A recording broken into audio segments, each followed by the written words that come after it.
we're on Ois Vav.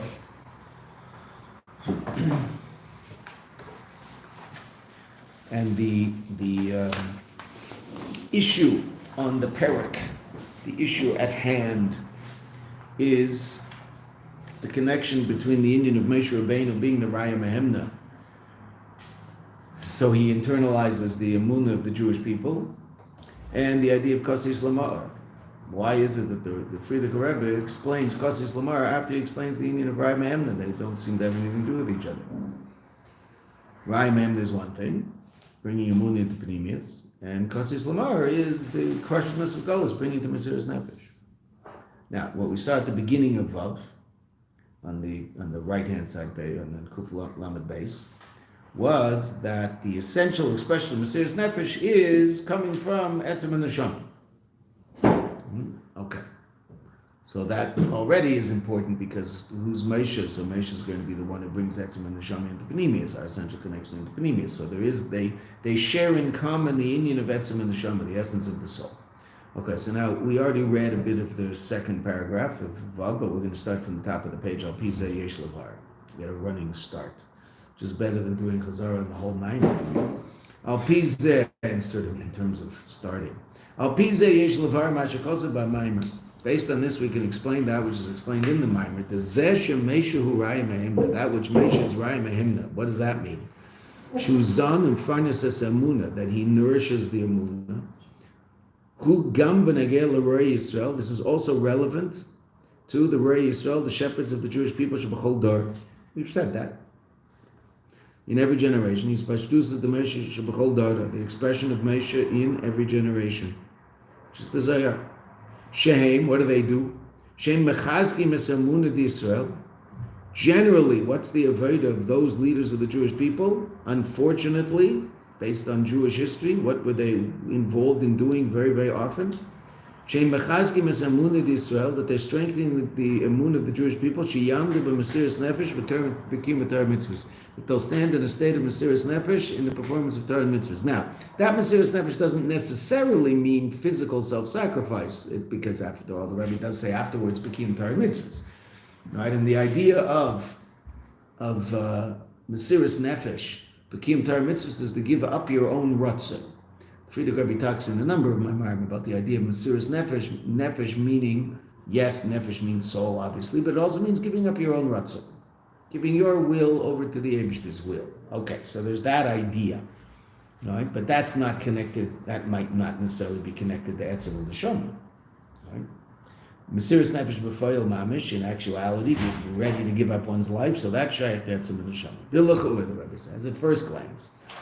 Zeh shem Moshe zanim farnus es emunah hu, that which Moshe nourishes the emunah, who that is, k'mavur b'kama mekaymis, as it's explained in a number of places, and that's where we saw the interesting footnote yesterday, the Regam Tanya.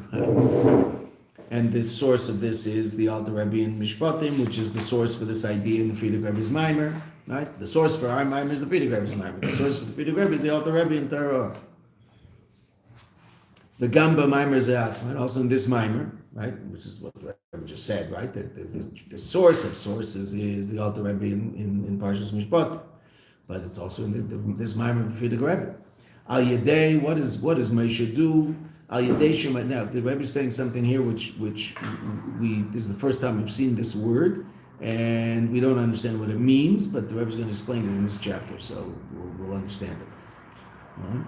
That which Moshe nourishes the emunah of the Jewish people, al yedei shemashpia liyisrael das be'elokus, by virtue of the fact, fifth line on page Kuf Lamed Gimel, by virtue of the fact that he gives over das be'elokus. Now, das means internalization. So what have we said that's new? Okay, we've used the word das. How does he do that? The Rebbe does not explain at all how he does that. Okay, now usually das would be intellectual, right? Das is one of the three powers of intellect. Okay, but let's leave it at this point because we don't understand it, but we will understand it soon. Right? So it's mashpia das belokus, shall yedei zeh, as a result of this, ba emunah b'pnimius. The emunah comes into pnimius, the emunah becomes part of the person's conscious reality, and that's what das is. Das is taking objective intellectual reality and making it my subjective experience. That's das.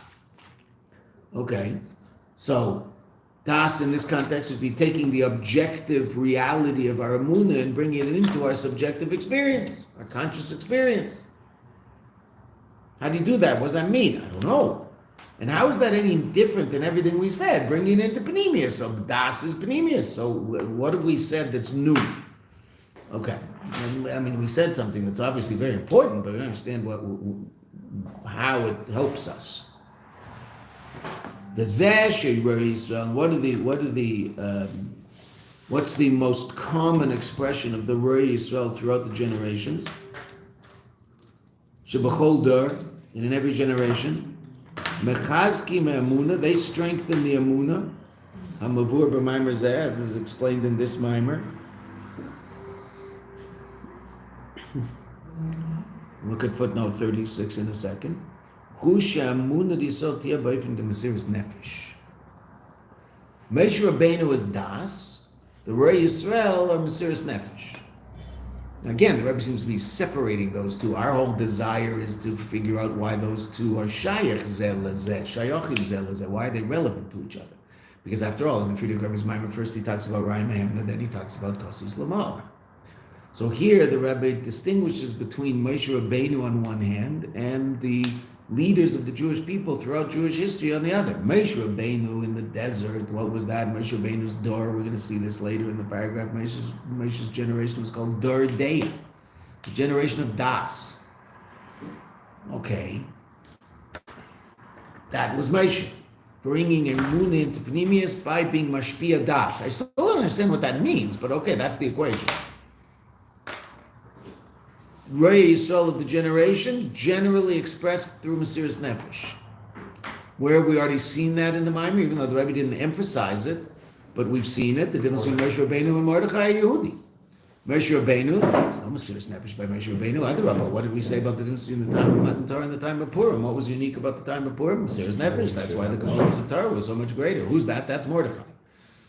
So Mordechai brought the people to a state of Mesiras Nefesh. Moshe didn't have to. That wasn't happening when Moshe was around. It wasn't necessary.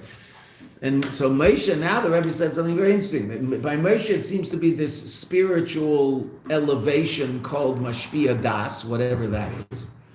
And by the Raya Mehemna of the generation, the Rei Yisrael of the generation, it's galvanizing the Yidden to express their etzem and neshama through Mesiras Nefesh in a time of kosis, in a time of kosher's. Okay, so mitzad echad, I see that it's tapping the same place, but at this point we've separated the two.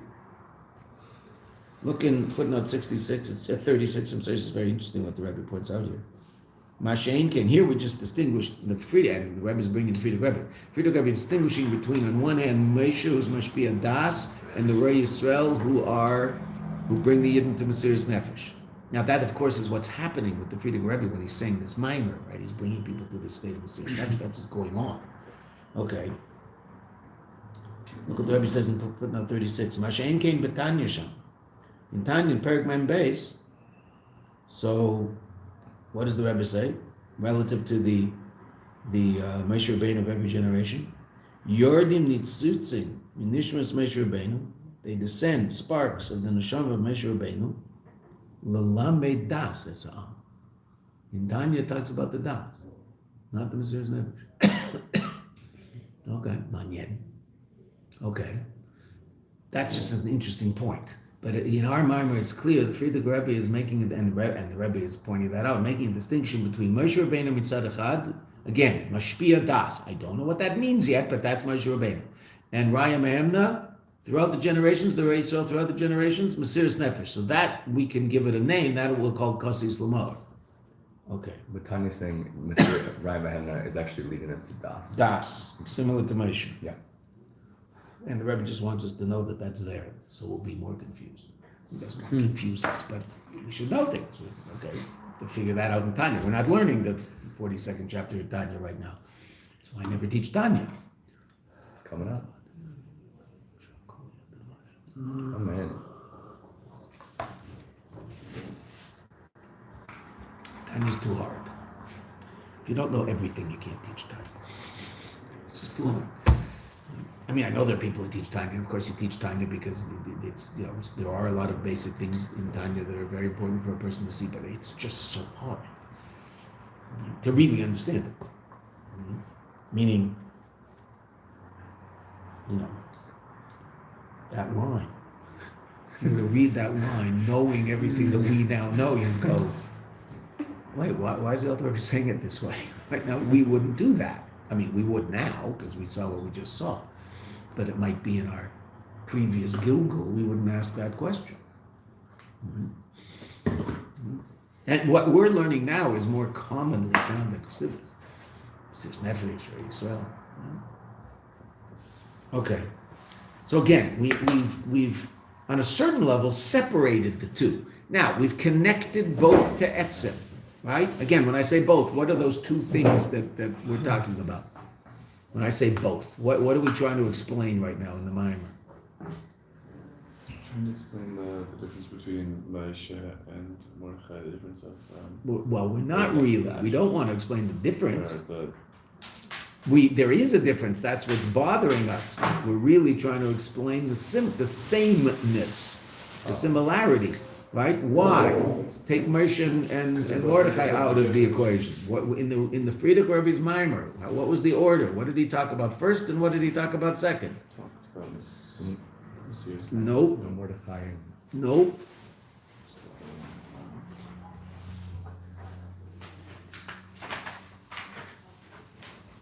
Look at the first line on page Kuf Lamed Beis. Shaperish. Oh, Kassis Lamar. Kas Lamar comes after. What explanation?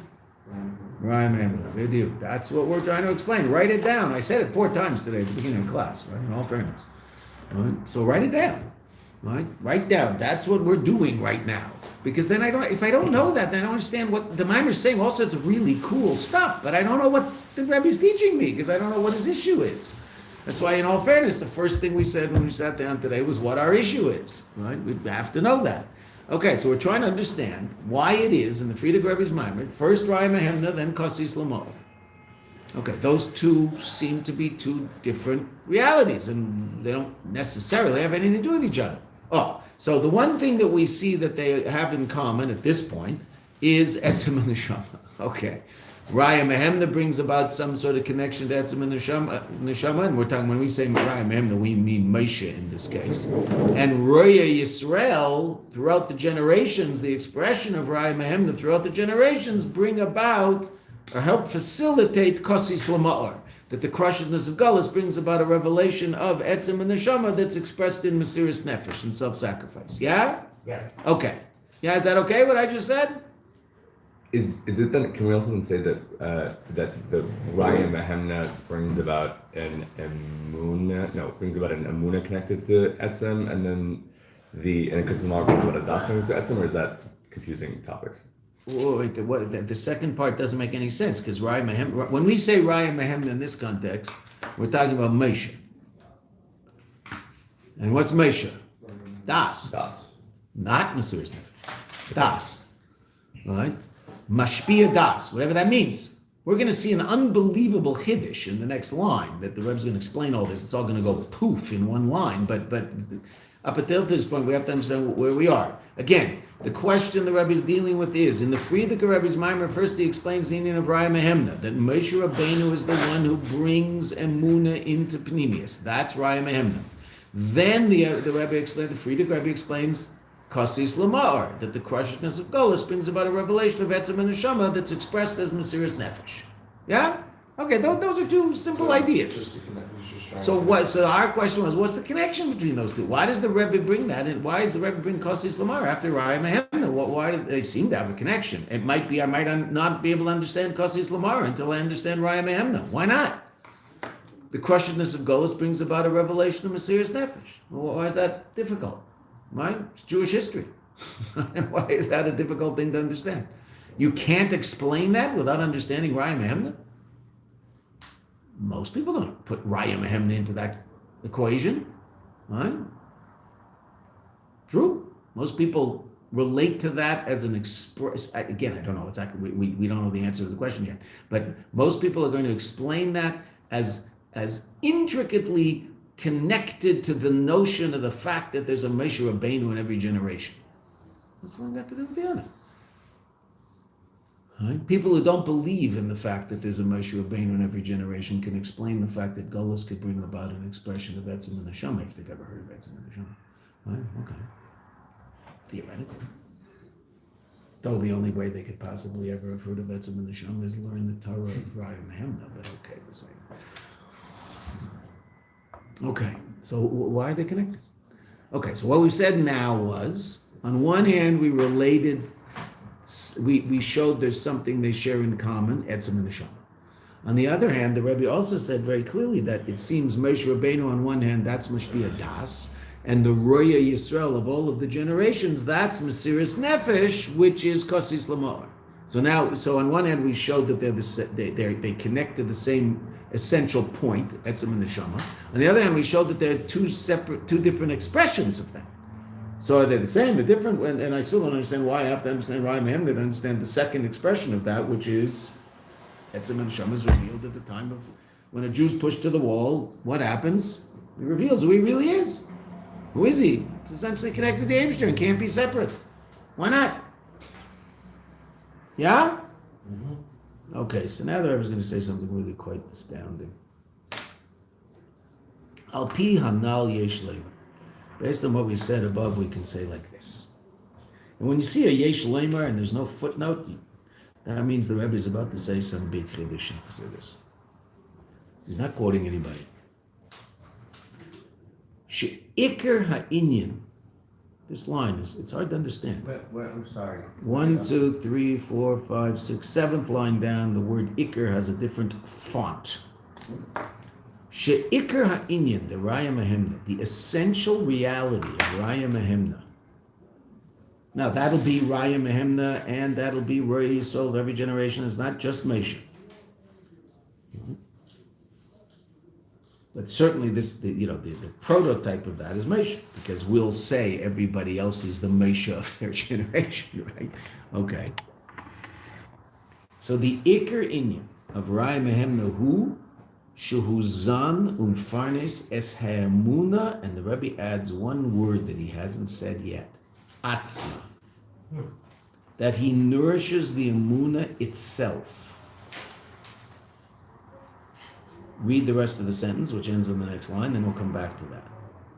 She'emuna tia loy rak kumeshi mitzad giluyim, that the emuna will be not only as it is as a function of revealed reality. What would that be? Mazli chazi, seeing God. Mitzad zeh as a function of the fact shehaneshama shelamayla, that the neshama above roya elokus, sees elokus. That would be giluyim.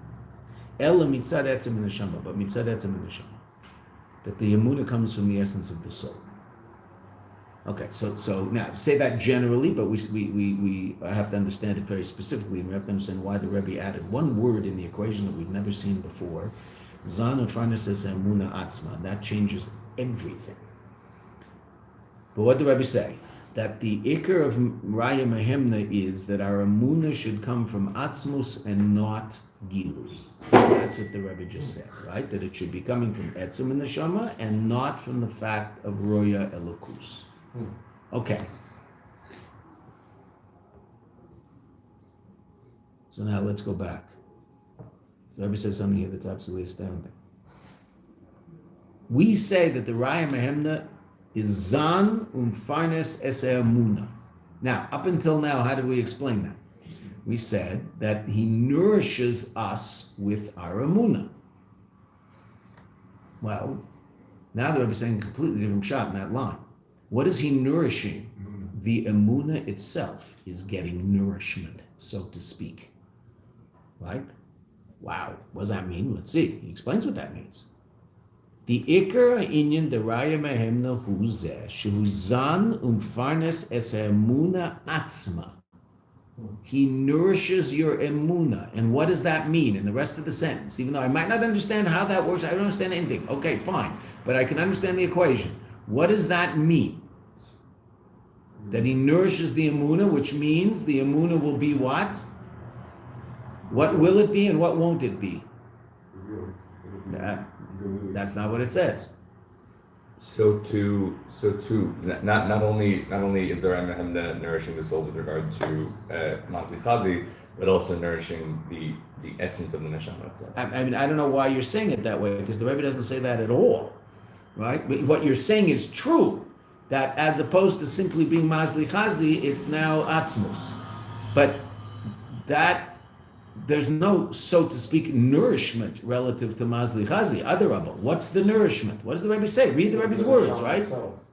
What? The neshama itself. The Mazli Chazi is also the neshama, right? But Mazli Chazi comes from a place of seeing elokus. It's not. Okay, I agree. From revealed godliness in this world. But this Not in this world, but yeah, you're right. But this just comes from a place in the essence of the neshama. Essence of the neshama, not the neshama, the essence of the neshama. I have to say that, right? Because neshama, Mazli Chazi is a level of neshama, right? It's also neshama, the essence of the neshama. Okay, so again, I'm still going to ask my question, right? It says he nourishes the emunah itself. That emunah will be a function of A and not B. What's it going to be and what's it not going to be? And you can answer that with 3 words. It's going to be 1 word. It's not going to be 2 words. It's going to be what? Where's the emunah coming from? Atzmus. You're fair. Where's it not coming from? Giluyim. B'diuk. That's what the Rebbe said. That means nourishing the neshama has nothing to do with gilui. Adarabah, it's the opposite. There is no nourishing of the neshama relative to gilui. What is it nourishing the emunah? Nourishing emunah itself means that the emunah of the yid will come from atzmus. What's Moshe all about? Moshe is all about bringing the Jew to a place where he appreciates the fact that his essential existence is elokus. Not that he sees elokus. Not that he's aware of elokus. Not that he believes in elokus. He's one with elokus. That's Moshe. That's why I'm Emna. He nourishes the emunah. The emunah is a more powerful emunah. The emunah is not based on gilui. It's based on etzem. Now, we could bang about this for a night if there was enough mashke. That's Lubavitch. What's everybody into? What's everybody looking for? Gilui, or spiritual experience, spiritual enlightenment, spiritual upliftedness, good feelings. Oh, it feels so nice.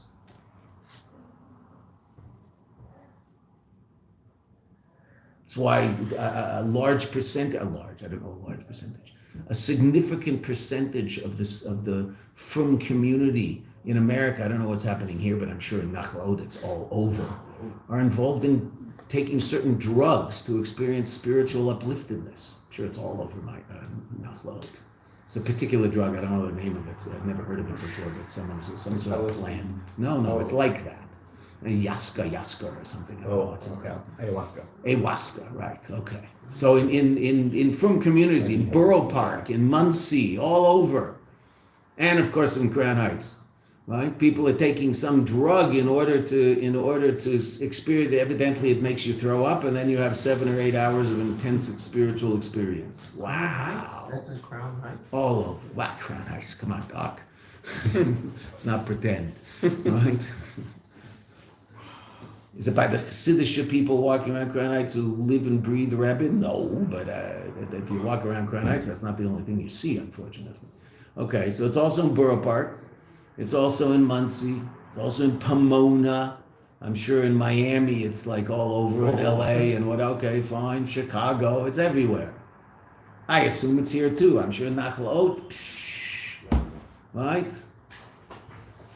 Yeah, there's a lot. What the Rabbi just said. The Rabbi just said an unbelievable thing. What's Moshe Rabbeinu all about? What's Lubavitch? What's Lubavitch Rebbe all about? Etzem, not Gilui. Right? Rabbi, so when we go back to the beginning and we talk about Moshe allows connection to Hashem, where it's command versus connection. Right. So this is part of the. This is that. He connects us to our Ein Sof. What does that mean now? Moshe is the one who nourishes our emunah. What does that mean? He nourishes our emunah. He doesn't nourish me. He nourishes our emunah. That our emunah should be a function not of seeing elokus, but of being elokus.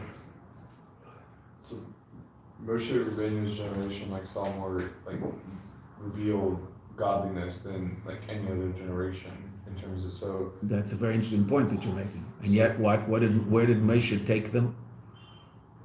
To the wilderness. To the place where they were beyond those revelations. And even if those revelations, as powerful as revelations are, they don't necessarily seem to do the job completely, right? Because even the people who somehow made it through the incredible darkness of Mitzrayim, and we talked about this before, let's not pretend that we're so much better than the people in Mitzrayim, such that if we were there, of course we would have been the 20%. 80% of the Jewish people didn't make it out because evidently that darkness was just so unbelievably powerful that they couldn't overcome it. Even with these unbelievable miracles that Moshe Rabbeinu and Aaron and Kohen were doing, called Makos, I mean, everyone was doing it, but they were the ones facilitating it all. Okay, fine. At the end of that, at the beginning of that process, the Makos took about 9+ months. Each Makkah took approximately a month. The last one was obviously not, right? It was boom and over. But each Makkah took approximately, there were evidently 2 weeks of preparation where Moshe would say this is what's going to happen. And then there was a week of the Makkah and then a week to recover and then it started again. It was basically, by Rosh Hashanah, the Jews were already not enslaved. We weren't working anymore. By Rosh Hashanah that year, in 2448, Rosh Hashanah 2448, by that time we were no longer working as slaves every day. Right? That Avodas Parach, that terrible, that wasn't happening anymore. Meaning we had been freed of that already. We were still in Mitzrayim, but we had been freed of that. And this whole process took a while. So it took about 9 months, evidently, the whole process. At the beginning of that 9-month process, on which level of Tumah would you assume the Jews were at? 49th level of Tumah, right? Okay. At the end of that 9-month process, which level of Tumah were the Jews at? You know. Okay. One. Somewhere in the middle. No. Good guess, but no. Isn't it the first or second level? No. Just before? I don't understand. What? Just before Matan Torah? Mapitón. They're in Mitzrayim. Oh, in Mitzrayim. Weren't they still in the 40? They're on the 49th level, right? Because how many days does it take to get to Matan Torah, and what's that process all about, and what happens in those days? How many days is it? How many days is it? 49 days. And what happens in those 49 days? We're elevated from the 49th level out of the 49 Sharei Tumah, gates of Tumah. Okay, so where were we 9 months before all the miracles happened? 49th. Where were we after 9 months of miracles, of Giluyim? Where were we? 49th level. 49th level. Didn't move us 1 inch.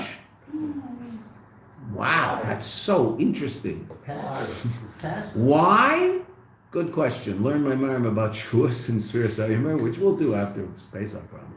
I mean, not probably we will. We'll learn Sfiras HaYomer, right? But basically, why? Because what is a miracle? What is a Gilui effect? The Gilui affects the Nefesh Elokis. What does the Nefesh Bahamis do in states of fantastic Gilui? It's exciting. Sits off by the side, Chills on the sofa. right? Sits off to the side. On vacation. Watches what's going on. Watches all the excitement. What's the word they use? All the inspiration. Watches all the inspiration. This person's so inspired. Their Nefesh Elokis is just kvelling away. The Nefesh Bahamis is sitting on the side, and what is he saying? Since ours is a he, right? What is he saying? I'll just wait this out. He'll be mine in another hour, day, week. No problem. I'll get my control back. Right now he's a little excited. He's a little inspired. Okay, that's nice. Let me just wait here on the side. He'll be mine soon enough. And then what happens a day later, a week later, a month later? The excitement of the Back exactly to where he was. Right? Okay, and that's why the work has to be dafka with the Nefesh Bahamis, and not simply the inspiration that affects the Nefesh Elokis. Giluyim affect the Nefesh Elokis. etzem affects the nefesh bahamis, because what did we say? The difference between gilui and etzem is, what does the gilui do to the nefesh bahamis? You know this. We learned it. If there's a gilui of an incredibly transcendent level, what will happen to the nefesh bahamis temporarily? Like it elevated or excited, No, he won't. inspired. No, he won't.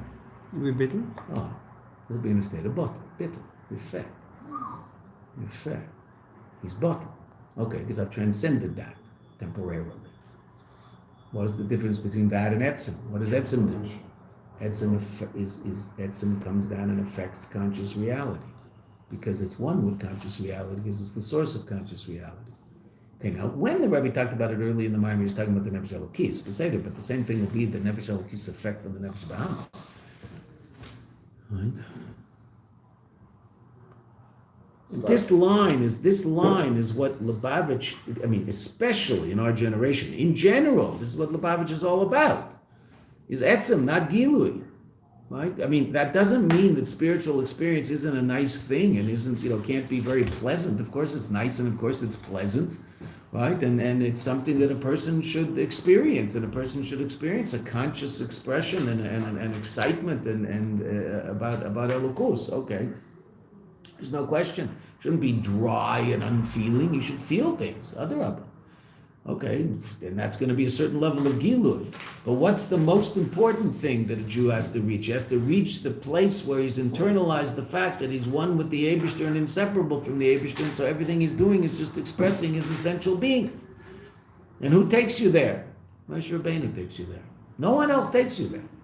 You can't get there without Moshe Rabbeinu. That's what Moshe does.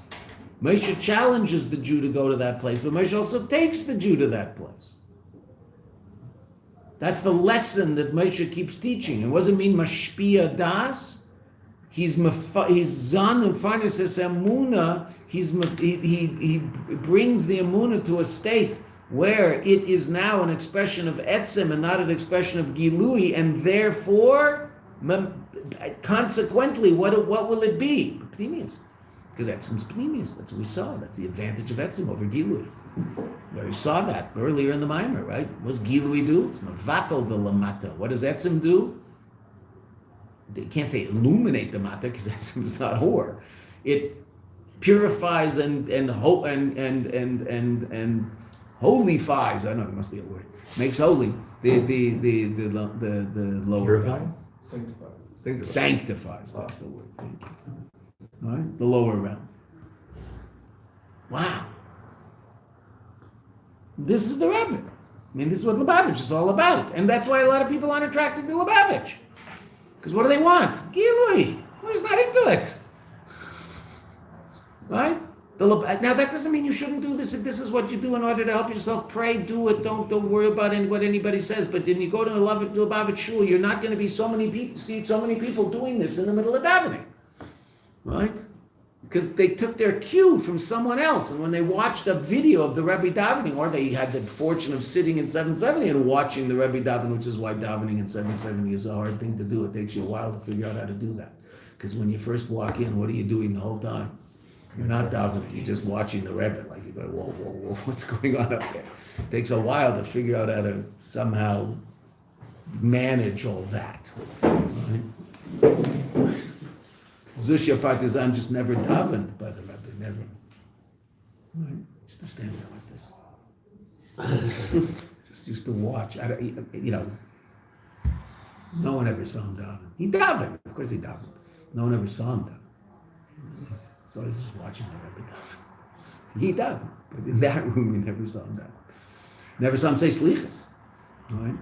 No one ever saw him say slichas. He must have said slichas, right? Because he was a frum Jew, right? But no one ever saw him. Right? Once he was asked, he was Zusha Partizan, the partisan, right? He was like a chayal, a soldier, mamish. He was the Rebbe's soldier. The Rebbe called him my partisan, my soldier in Eretz Yisrael.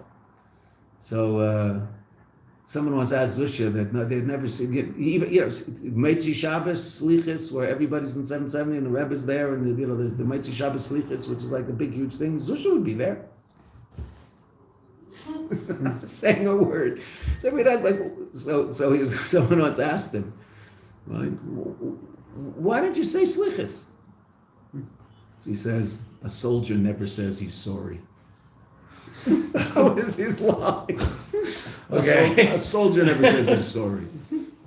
Now he said slichus. Of course he said slichus. It's in Shulchan Aruch, and he was a Shulchan Aruch Dikayit. But that was his line. Now, I don't know. It's a funny line because you want to bring about it to Zushi. It's not the Rebbe, right? But we get his point, right? But does a soldier say sorry to you? No. But who might he have to say sorry to? He might have to say sorry to the general that I be right. So that he does have to say, okay. But he wanted to impress upon whoever asked the question what a soldier's about. That's what he was. It was unbelievable.